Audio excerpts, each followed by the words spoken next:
I'm Moses, and I'm a strange and unusual person. Now, being strange and unusual might feel for many of you today as something that would spark shame or cynicism, or you might be quite hard on yourself about those parts of yourself. I'm going to tell you actually how being strange and unusual has been a superpower for me and how it's helped me, not just with my work, but also in just getting through life. And I would be pretty sure that there isn't a person in this room right now that doesn't feel today or hasn't felt at some point that there's something about themselves that doesn't quite sit right with the world that they're in. There's something about you that feels different and maybe at odds with the people and the communities that you surround yourself by. So that's where I'll begin. But I think what's really important before I get on and talk to you about why I'm strange and unusual is to talk to you a little bit about where I come from and what my story is. So I stand in front of you and I think I look like a pretty regular person, right? Nothing really that strange and unusual about me. But the world I come from is a million miles away from the world that I live in. Right? I grew up in London, but I may as well have mentally been thousands of miles away. I grew up in the ultra-Orthodox Jewish community of Stamford Hill. And for those of you that don't know much about ultra-Orthodox communities, let me give you a bit of colour. This is a community that has every single moment of the day and every aspect of your life follows very, very strict rules. From the moment you wake up, there are rules around how you get out of bed, how you eat, how you spend time with people, and what you do. For me growing up, there was no TV, there was no popular music, there was no mixing with people of the opposite gender to me. The world felt like a very, very small place, very limiting. And the world outside of those boundaries were a mystery to me. They were bizarre, they were confusing, and they were frightening. And even as someone that grew up in a world like that, something didn't sit right with me. I had questions. Why do we have to live this way? Why do we have to live by these rules? And to be honest with you, the adults around me couldn't or wouldn't answer those questions. So I always felt, and I always remember feeling, a sense of being out of place in the world that I lived in. I can never remember a time in my life where I felt that I belonged where I was. And so my teens, and I think back and I reflect on kind of where you are guys now in this point of your lives, was dominated by a feeling of being out of place. I didn't have a place, I didn't belong in the world that I grew up in, the religious world. It didn't give me the answers that I needed. I didn't belong to the outside world either. I didn't know what Christmas was. I didn't know what a Sunday roast was. All these things that are totally usual, that we all take for granted, these are all mysteries to me. But something happened when I turned 15. I realized that although I didn't belong in the world that I grew up in, and I didn't belong in the world outside, I also wasn't bound by the expectations and the norms of those worlds as well. That I was free to do what I wanted, free of expectation. So at 15, and I don't recommend this to any of you, I did something pretty mad. At the end of the summer term, I called up the office at my school and I said to them, I'm not going to be returning after the summer holidays. And I didn't tell my parents. And then I put the phone down and I picked up the phone again and I called up a new school that I wanted to go to. And I told them I'd like to have an application. The application form arrived in my name at home, I filled it in, and a few weeks later I was invited for an interview. And they asked if my parents would come to the interview with me. And that was the first thing my parents knew about it.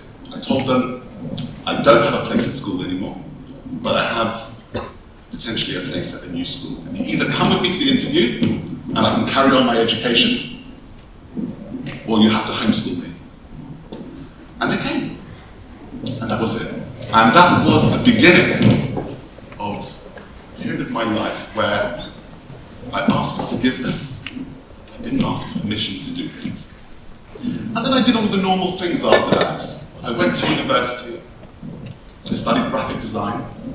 I worked as a youth worker for a number of years. And then I started my own business, started a family, and moved out to the suburbs. And outwardly, it would look like I was living a normal life, that I belonged in the world that I occupied.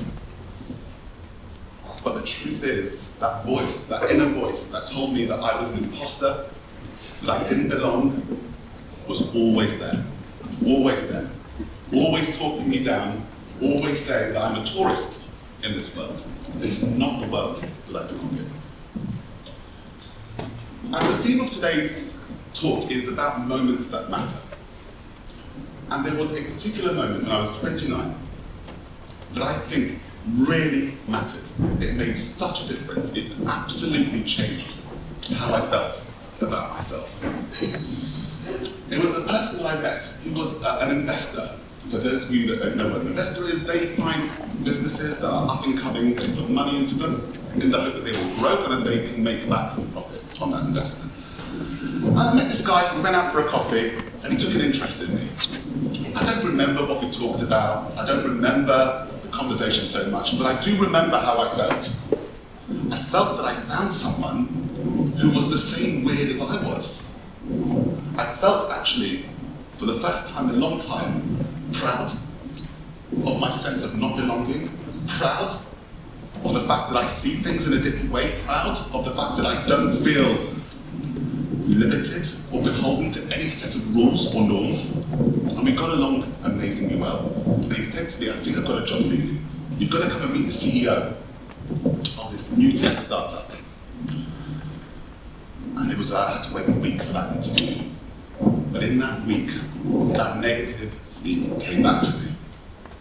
I became so acutely aware of what I didn't have, or what I didn't know, or how out of place I really was. I came to that interview full of self-doubt. I didn't get the job. And I was heartbroken. So I called up this investor and I said, I'd love to talk to you. I want to find out why I didn't get the job. And in this 10-minute conversation, it changed my life. He picked up the phone to me and he said to me, where did you go? What happened to you? You disappeared. The person who turned up for that interview was not the person that I met. It was someone else entirely. What happened to you? I told him I was trying to make up for my inadequacies. I tried to be more average, tried to dial down some of the things that I thought were maybe too much, maybe dial up the areas where I felt I was inadequate or weak. He said, listen to me now. You are a weird guy, Moses. You are. Don't fight it. Don't feel bad about it. That is your power. If I was you, I would invest all your energy in being and inhabiting that strangeness, that different perspective that you have to a problem. And I'm a very action-oriented person. I thought, this is fantastic advice, but I want to test it. I want to see if it works. So I was on LinkedIn. For those of you that don't know what LinkedIn is, social media for boring corporate people. And I contacted an author of a book, and I thought he had a really interesting perspective. We got to chatting, he invited me out for a coffee. I told him, you know, I'm a weird guy, I'm unusual. I have a different way of looking at problems, and he found that fascinating. He told me, actually, I'm also a journalist, and I write for the Financial Times. Can I write a piece on you? I thought, no, sure, very nice. I'm sure, yes, of course, but I'm sure it will come to nothing. A few weeks pass, there's nothing, and then I get a call from a photographer. Can we come and take your photograph? Okay. They came and took my photograph. And then for 2 weeks, I'm passing the newsagent every day, looking at the Financial Times. Is there a tiny little photograph of me in there? Maybe a small byline? Nothing. Then one day, I let it go, then I think, let me have a look. And I opened the Financial Times. There wasn't a little postage stamp-sized photograph of me. There was a full-page article of me in the Financial Times, a big photo, and a story about the polymath, someone who can bring many skills to a problem. I thought, this is fantastic. I cut it out, and I found 4 different advertising agency founders I wanted to work with, and I mailed it to them, and one of them met me. And again, I sat with them, I said, listen, Peter, I'm a weird guy. If you're looking for someone that takes on problems in a normal, usual way, I'm not your guy. But if you're looking for someone that has a different perspective, different way of doing things, I'm your man. Within 2 weeks, I was working at this advertising agency. 6 years in advertising after that, and now I've been a strategist for another 6 years. And right now, I'm working at Adobe. At Adobe, I'm the director of strategy. I'm the one thinking about, what does AI mean for us as a society? What does AI mean for how we do work? What does AI mean for how we solve problems? And what does it mean for all of you who will be joining the world of work in a few years' time? And what does it mean for you in terms of what you should be investing in? And I've got to tell you, in a world where AI will dominate many jobs, will do many things for us, the one area that we all ought to be investing in is our humanity, our artistry, our creativity, and those parts of ourselves that are unpredictable, that don't do things in a particular way that is expected.